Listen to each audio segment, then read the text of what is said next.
2024 മലയാള സിനിമയ്ക്ക് ഒരു ഗംഭീര വർഷമായിരുന്നു. മലയാളത്തിൽ മാത്രമല്ല, ഇന്ത്യയിൽ തന്നെ വിവിധ ഭാഷകളിലും അതുപോലെ വേൾഡ് സിനിമ ഇൻഡസ്ട്രി നോക്കിയാലും ഒരുപാട് നല്ല സിനിമകൾ ഇറങ്ങിയ ഒരു വർഷമാണ്. ഞാൻ ഈ വർഷം 250 സിനിമകളാണ് മൊത്തം കണ്ടത്.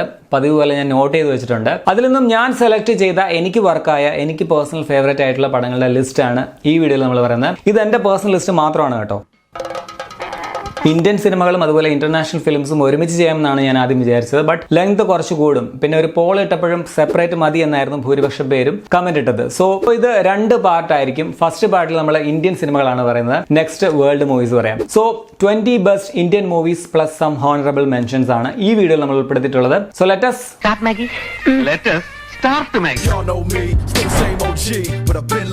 Number 20 Berlin. ഇതൊരു സ്പൈ ത്രില്ലർ സിനിമയായിരുന്നു എന്ന് കരുതി ഹിന്ദിയിലെ ടൈഗർ, പഠാൻ പോലെയുള്ള സിനിമയൊന്നും പ്രതീക്ഷിക്കരുത്. വളരെ റിയലിസ്റ്റിക് ആയിട്ടുള്ള മനോഹരമായിട്ടുള്ള ഒരു സിനിമയാണ്. എനിക്ക് നന്നായിട്ട് വർക്കായ ഒരു സിനിമയാണ്. ബെർലിൻ കാണാത്തവരുണ്ടെങ്കിൽ ഒന്ന് ട്രൈ ചെയ്ത് നോക്കുക. അടുത്തത് ബ്ലസ്സിയുടെ ആട് ജീവിതമാണ്. പൃഥ്വിരാജിന്റെ കിടലൻ പെർഫോമൻസ് ആൻഡ് ഡെഡിക്കേഷൻ ഒക്കെ കാണാൻ പറ്റിയ ഒരു സിനിമയാണ്. നോവലിനോട് നീതി പുലർത്തിയോ ഇല്ലയോ എന്ന് എനിക്ക് അറിയില്ല, കാരണം ഞാൻ നോവൽ വായിച്ചിട്ടില്ല. നോവലിന്റെ ആരാധകർക്ക് ഈ സിനിമ അത്ര ഇഷ്ടമായില്ല എന്നാണ് കേട്ടിട്ടുള്ളത്. പക്ഷെ എനിക്ക് നല്ലൊരു തിയേറ്റർ എക്സ്പീരിയൻസ് സമ്മാനിച്ച സിനിമയായിരുന്നു ആടുജീവിതം. അടുത്തത് പല്ലുട്ടി 90s കിഡ്സ്. കഴിഞ്ഞ വർഷം സ്റ്റേറ്റ് അവാർഡ് കിട്ടിയ പടമാണ്. തിയേറ്ററിൽ വന്നപ്പോൾ സത്യത്തിൽ ആളൊന്നും ഇല്ലായിരുന്നു കാണാനായിട്ട്. കുട്ടികളുടെ പെർസ്പെക്റ്റീവിൽ ഒരു മികച്ച ഫീൽ ഗുഡ് സിനിമയാണിത്. എനിക്ക് നന്നായിട്ട് ഇഷ്ടപ്പെട്ട പടമാണ്. OTT റിലീസ് ആയിട്ടുണ്ടെന്ന് തോന്നുന്നു. ഏതാണെന്ന് ഞാൻ ടെക്സ്റ്റിൽ ഇട്ടേക്കാം. അപ്പോൾ കണ്ടിട്ടില്ലാത്തവർ തീർച്ചയായിട്ടും ഒന്ന് കണ്ടു നോക്കുക. പല്ലുട്ടി 90s കിഡ്സ്. നമ്പർ 17 ഭ്രമയുഗം. ഈ ഫോക്ലോർ ഹൊറർ വിഭാഗത്തിൽപ്പെട്ട ഇന്ത്യയിൽ നിന്ന് തന്നെ വന്ന ഏറ്റവും മികച്ച സിനിമകളിലൊന്നാണ്. മമ്മൂട്ടിയുടെ ഞെട്ടിപ്പിക്കുന്ന പ്രകടനം, ഒപ്പം തന്നെ അർജുൻ അശോകൻ, സിദ്ധാർത്ഥ് ഭരതൻ എന്നിവരുടേതും എടുത്തു പറയണം. ബ്ലാക്ക് ആൻഡ് വൈറ്റ് വന്ന പടമാണ്, പക്ഷെ നല്ലൊരു തിയേറ്റർ എക്സ്പീരിയൻസ് ആയിരുന്നു ഈ സിനിമ. അടുത്തത് ഉള്ളൊഴുക്ക്. മലയാളത്തിൽ നിന്ന് വന്ന ഈ വർഷത്തെ ഒരു മികച്ച സ്ത്രീപക്ഷ സിനിമ എന്ന് പറയാം. ഉർവശിക്ക് വീണ്ടും സ്റ്റേറ്റ് അവാർഡ് നേടിക്കൊടുത്ത പടമാണ്. ഒപ്പം പാർവതിയുടെയും കിടിലൻ പെർഫോമൻസ് ഉള്ള പടമാണ്. രണ്ടുപേരും ചെറിയ ചില എക്സ്പ്രഷൻസിലൂടെ നൽകിയ ഒരു പിരിമുറുക്കം, അതൊക്കെ പൊളിയായിരുന്നു. ഉള്ളിൽ ഒളിപ്പിച്ചു വെച്ച ഇമോഷൻസിന്റെ കുത്തൊഴുക്കാണ് ഉള്ളൊഴുക്ക്. അടുത്തതും ഒരു സ്ത്രീപക്ഷ സിനിമയാണ്, girls will be girls. Amazon പ്രൈമിൽ വർഷാവസാനം വന്ന ഒരു ഇന്ത്യൻ ഇംഗ്ലീഷ് പടമാണ്. ഒരു കമ്മിങ് ഓഫ് ഏജ് സ്റ്റോറി, ഒരു ടീനേജ് പെൺകുട്ടിയുടെ പെർസ്പെക്റ്റീവിൽ പറഞ്ഞിരിക്കുകയാണ്. മനോഹരമായിട്ടുള്ള ഒരു സിനിമയായിട്ടാണ് എനിക്ക് തോന്നുന്നത്. ബട്ട് കുറച്ച് മെച്യൂർഡ് ആയിട്ടുള്ള ഓഡിയൻസിന് വേണ്ടിയുള്ളതാണ് ഈ സിനിമയെന്ന് തോന്നുന്നു. എല്ലാവർക്കും സുഖിക്കുമോ എന്ന് എനിക്കറിയില്ല. നമ്മുടെ കനി കുസൃതിയുടെ ഒരു കിടിലൻ പെർഫോമൻസ് ഉള്ള ഒരു സിനിമയാണ്. എനിക്ക് നന്നായിട്ട് ഇഷ്ടപ്പെട്ടു. ഇത് സെപ്പറേറ്റ് റിവ്യൂ ചെയ്യാമെന്ന് ഞാൻ വിചാരിക്കുന്നുണ്ട്. ടൈം കിട്ടിയാൽ ചെയ്യുന്നതായിരിക്കും. നെക്സ്റ്റ് മെയ്യഴകൻ. വളരെ സിമ്പിൾ ആയിട്ടുള്ള ഒരു കഥ, ഭയങ്കര ടച്ചിങ് ആയിട്ട് ഒരുക്കിയ ഒരു സിനിമയാണ്. കാർത്തി, അരവിന്ദ് സ്വാമി എന്നിവരുടെ പെർഫോമൻസ് എടുത്തു പറയണം. 3 മണിക്കൂർ എടുത്ത് പടം ഉണ്ടായിരുന്നെങ്കിലും തിയേറ്ററിൽ ഒട്ടും മുഷിപ്പിക്കാത്ത ഒരു സിനിമയാണ്. ഇനിയും കാണാത്ത ആരെങ്കിലും ഉണ്ടെങ്കിൽ തീർച്ചയായിട്ടും ട്രൈ ചെയ്ത് നോക്കുക. നെറ്റ്ഫ്ലിക്സിൽ ഈ പടം ഉണ്ട്. നമ്പർ 13 ഉള്ളൊഴുക്കിന്റെ ഒപ്പം പറയേണ്ട വേറൊരു സിനിമയായിരുന്നു ലാപ്പത്ത ലേഡീസ്. ഈ 2 സിനിമകളുടെയും സ്ക്രിപ്റ്റ് സിനിസ്ഥാൻ തിരക്കഥാ മത്സരത്തിൽ 2018 ഫസ്റ്റ് ആൻഡ് സെക്കൻഡ് നേടിയ തിരക്കഥകളാണ്. ഫസ്റ്റ് കിട്ടിയത് ഉള്ളൊഴുക്കിനാണ്. പക്ഷേ എനിക്കെന്തോ ഉള്ളൊഴുക്കിനേക്കാൾ ഈ സിനിമയാണ് കുറച്ചുകൂടി ഫേവറേറ്റ് എന്ന് പറയാം. ഉള്ളൊഴുക്ക് കുറച്ച് ഹെവിയാണ്, അതുകൊണ്ടാണോ എന്ന് എനിക്കറിയില്ല. ആൻഡ് ഈ പടമാണെങ്കിൽ കുറച്ചുകൂടി ഒരു ലൈറ്റ് ആൻഡ് സിമ്പിൾ നേച്ചർ ഒക്കെ ആയിരുന്നു. അതുകൊണ്ടാവാം ചിലപ്പം ഇത് കൂടുതൽ ഫേവറേറ്റ് ആയത്. അതുപോലെ തന്നെ ഓസ്കാറിൽ വളരെ വിവാദപരമായിട്ട് best international feature film entry നേടിയിരുന്നു ഇന്ത്യയിൽ നിന്നും ഈ സിനിമ. ബട്ട് നോമിനേഷൻ കിട്ടിയില്ല. എങ്കിലും പോയ വർഷത്തെ മികച്ച ഹിന്ദി സിനിമകളിൽ ഒന്നാണ് ലാപ്പത്ത ലേഡീസ്. അത് പറഞ്ഞപ്പോഴാണ് all we imagine as light. ഈ സിനിമ ഒരുപക്ഷെ ഈ ലിസ്റ്റിൽ വന്നേനെ. ഞാൻ പടം പക്ഷേ ഇതുവരെയും കണ്ടിട്ടില്ല, കാണാൻ പറ്റിയില്ല. IFFKയിൽ പോലും റിസർവേഷൻ കിട്ടിയില്ല, അത്രയ്ക്ക് തിരക്കായിരുന്നു. ഇനിയിപ്പോൾ ജനുവരി 3 ഡിസ്നി പ്ലസ് ഹോട്ട്സ്റ്റാറിൽ പടം റിലീസ് ആവുന്നുണ്ടെന്നാണ് കേട്ടത്. അപ്പോൾ കണ്ടിട്ട് റിവ്യൂ ഇടാം. Next Marco. മലയാളത്തിലെ ഏറ്റവും വയലന്റ് പടം. ഈ സിനിമയുടെ ക്ലൈമാക്സ് നൽകിയ ഒരു ഷോക്കിൽ നിന്നും ഇപ്പോഴും ഞാൻ മുക്തനായിട്ടില്ല. ഉണ്ണി മുകുന്ദന്റെ സ്റ്റൈലിഷ് പെർഫോമൻസ്, ഒപ്പം വില്ലന്മാരായിട്ട് വന്ന അഭിമന്യു എസ് തിലകന്റെയും അതുപോലെ തന്നെ അതിലും ഭീകരമായ കബീർ ദുഹാൻ സിംഗിന്റെ റോളും എടുത്തു തന്നെ പറയണം. ഈ ചിരിപ്പിക്കാത്തവരെ ചിരിപ്പിക്കുന്ന വില്ലൻ ഒന്നും പറയണ്ട. പക്ഷേ ഇതിന്റെ ഇന്റർവെല് വരെ സത്യത്തിൽ എനിക്ക് ഇഷ്ടമായില്ല. ഭയങ്കര ആവറേജ് ആയിട്ടാണ് ഫീൽ ചെയ്തത്. ആ ഇന്റർവെല്ലിന് തൊട്ട് മുമ്പുള്ള ഒരു സീൻ ഉണ്ടല്ലോ, അതിനുശേഷമാണ് പടം ആ ഒരു റിയൽ നേച്ചറൊക്കെ കാണിക്കുന്നത്. സോ അതിനുശേഷം പടം ഗംഭീരമാണ്. ക്ലൈമാക്സ് അന്യായമാണ്. സോ വയലൻസിൽ മാർക്കോയ്ക്ക് ഫുൾ മാർക്ക്. നമ്പർ 11 മാർക്കോയുടെ ഒപ്പം തന്നെ പറയേണ്ടതാണ് ഹിന്ദി ആക്ഷൻ ത്രില്ലർ സിനിമ കിൽ.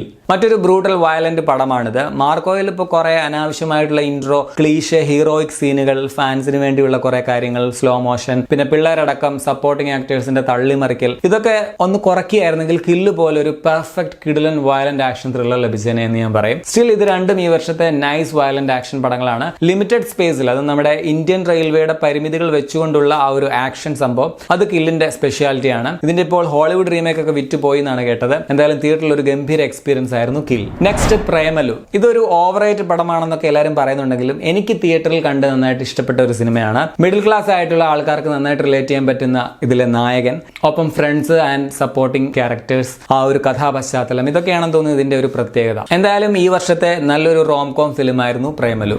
നെക്സ്റ്റ് അന്വേഷിപ്പിൻ കണ്ടെത്തും. കഴിഞ്ഞ വർഷത്തെ ലക്ഷണമൊത്ത ക്രൈം ഇൻവെസ്റ്റിഗേഷൻ ത്രില്ലർ എന്ന് ഞാൻ പറയും.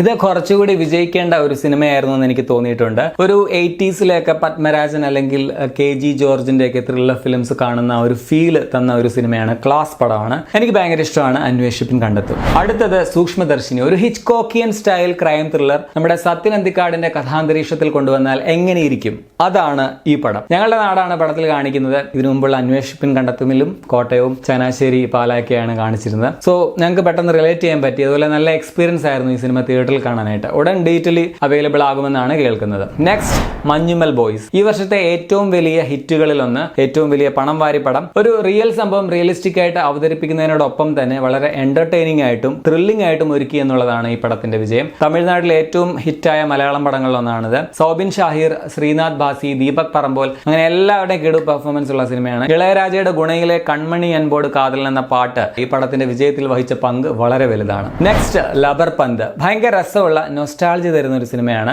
രണ്ട് ലോക്കൽ ക്രിക്കറ്റ് ടീമിലെ സ്റ്റാർ പ്ലേയേഴ്സ് തമ്മിലുള്ള മത്സരമാണ് കഥ. ഹരീഷ് കല്യാൺ, ആട്ടക്കത്തി ദിനേശ്, സ്വാസിക എന്നിവരുടെ കിടിലം പെർഫോമൻസുകൾ. നൈസ് പടമാണ്. നിങ്ങൾ കണ്ടിട്ടില്ലെങ്കിൽ മിസ് ചെയ്യരുത്. അടുത്തത് ആട്ടം. ഈ വർഷം ആദ്യം തിയേറ്ററിൽ കണ്ട് ഭയങ്കരമായിട്ട് ഇഷ്ടപ്പെട്ട സിനിമയാണ്. ഇന്ത്യയിലെ തന്നെ കഴിഞ്ഞ വർഷത്തെ ഏറ്റവും മികച്ച സിനിമയ്ക്കുള്ള നാഷണൽ അവാർഡും ഈ സിനിമ നേടിയെടുത്തു. ഹോളിവുഡ് ക്ലാസിക് ത്രില്ലർ 12 ആംഗ്രി മെന്റെ ഒരു ഓർമ്മ അവിടെയൊക്കെ തരുന്ന ഒരു സിനിമയാണ്. എനിക്ക് നന്നായിട്ട് ഇഷ്ടപ്പെട്ട പടമാണ് ആട്ടം. നെക്സ്റ്റ് വാഴൈ. ഈ വർഷത്തെ ഏറ്റവും ഹോണ്ടിങ് ആയിട്ടുള്ള പടങ്ങളിലൊന്നാണ് വാഴൈ. 1999 തമിഴ്നാട്ടിൽ നടന്ന ഒരു യഥാർത്ഥ സംഭവത്തെ ബേസ് ചെയ്ത് മാരി ശെൽവരാജ് ഒരുക്കിയ പടമാണ്. അദ്ദേഹത്തിന്റെ തന്നെ ആത്മകഥാംശമുള്ള തിരക്കഥയാണ്. പിള്ളേരുടെയൊക്കെ കിടിലം പെർഫോമൻസ് ആയിരുന്നു. ആ ഒരു കഥാന്തരീക്ഷം ഒക്കെ കൊണ്ട് ഭയങ്കര റിയൽ ഒരു ഫീൽ നൽകുന്ന ഒരു സിനിമയായിരുന്നു. താമസിച്ച് കണ്ടതുകൊണ്ട് സെപ്പറേറ്റ് റിവ്യൂ ചെയ്യാൻ പറ്റാതെ പോയൊരു സിനിമയാണ്. ബട്ട് എനിക്ക് ഭയങ്കരമായിട്ട് ഇഷ്ടപ്പെട്ട ഈ വർഷത്തെ ഒരു തമിഴ് ചിത്രമാണ് വാഴൈ. അടുത്തത് മഹാരാജ. ഈ വർഷത്തെ one of the best script എന്ന് പറയാം. ഇതിന്റെ ക്ലൈമാക്സ് നല്ല ഹോണ്ടിങ് ആണ്. പക്ഷെ 1-2 വിദേശ പടങ്ങൾ, അതുപോലെ മലയാളത്തിൽ കഴിഞ്ഞ വർഷം 2023 വന്ന ഒരു ത്രില്ലർ സിനിമയുടെ ഒക്കെ ആ ഒരു ടൈപ്പ് ഇതിലും വന്നിട്ടുണ്ട്. എങ്കിലും ഈ പടവും ബ്യൂട്ടിഫുൾ ആണ്. വിജയ് സേതുപതി, അനുരാഗ് കശ്യപ് എന്നിവരുടെ പെർഫോമൻസ് അതിമനോഹരമാണ്. അടുത്തത് ഇന്ത്യ മൊത്തം ആഘോഷിക്കപ്പെട്ട ഒരു മലയാളം മാസ് എന്റർടൈനർ ആവേശം. ഈ നോർത്ത് ഇന്ത്യയിൽ ഫഹദ് ഫാസിലിന് എത്രയധികം ഫാൻസ് ഉണ്ടെന്ന് ഈ പടത്തിന്റെ ഹിന്ദി റിവ്യൂസ് നിങ്ങൾ എടുത്തു നോക്കണം. എന്റെ കമന്റ്സ് ഒക്കെ ഒന്ന് നോക്കണം, നിങ്ങൾക്ക് മനസ്സിലാവും. എടാ മോണേ, അമ്മാതിരി വൈറലായിരുന്നു ഈ ഡയലോഗ്. രംഗണനെയും അംബാനെയും പിള്ളേരെയും ഇന്ത്യ മുഴുവനും ഇരുകൈയും നീട്ടി സ്വീകരിക്കുകയായിരുന്നു. ഭയങ്കര ഡിഫറെന്റ് ആയിട്ടുള്ള ഒരു കോമഡി മാസ് ആക്ഷൻ പടമായിരുന്നു ഇത്. ഒരു മികച്ച തിയേറ്റർ എക്സ്പീരിയൻസ് സമ്മാനിച്ച സിനിമയാണ്. ഇതിലെ പാട്ടുകളും ഗംഭീരമാണ്. One of my favourite film of 2024. Number 1 movie പറയുന്നതിന് മുമ്പ് കുറച്ച് ഓണറബിൾ മെൻഷൻസ് കൂടി പറയാനുണ്ട്.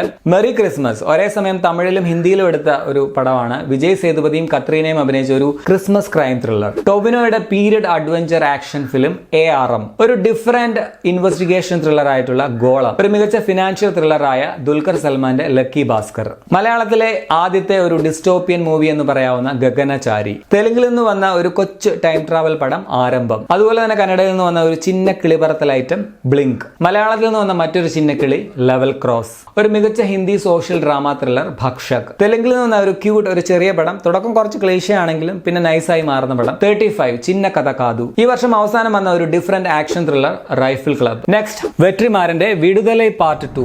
ഇനി നമ്പർ 1 മൂവി. ഈ വർഷത്തെ ഏറ്റവും എനിക്ക് പേഴ്സണൽ ഫേവറേറ്റ് ആയിട്ടുള്ള ഗംഭീര സ്ക്രിപ്റ്റ് എന്ന് ഞാൻ പറയുന്ന സിനിമയാണ് കിഷ്കിന്ധാകാന്ഡം. ദിൻജിത്ത് അയ്യത്താൻ സംവിധാനം ചെയ്ത പടത്തിന് ബാഹുൽ രമേശിന്റെ അന്യായം എന്ന് പറഞ്ഞാൽ അന്യായ സ്ക്രിപ്റ്റ് ആണുള്ളത്. പടം ഇറങ്ങിയപ്പോഴുള്ള അതിന്റെ ഒരു സ്ക്രിപ്റ്റിനോടുള്ള എന്റെ ഒരു മതിപ്പ് ഇതുവരെയും കുറഞ്ഞിട്ടില്ല എന്നുള്ളതാണ് സത്യം. ഇതിലെ പെർഫോമൻസിന് ആസിഫ് അലിക്കും അതുപോലെ തന്നെ വിജയരാഘവനും ഒരുപോലെ സ്റ്റേറ്റ് അവാർഡോ നാഷണൽ അവാർഡോ ഒക്കെ ലഭിക്കണം എന്നാണ് എന്റെ ഒരു പേഴ്സണൽ ആഗ്രഹം. നടക്കുമെന്നറിയില്ല. ഒപ്പം അപർണ ബാലമുരളി, വൈഷ്ണവി രാജ് എന്നിവരുടെ പെർഫോമൻസും കിടുവായിരുന്നു.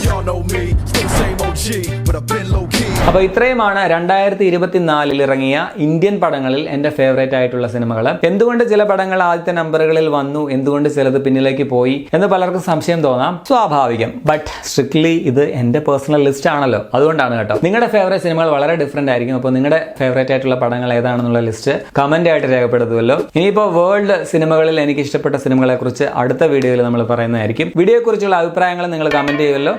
അപ്പോൾ ശരിയാണ്.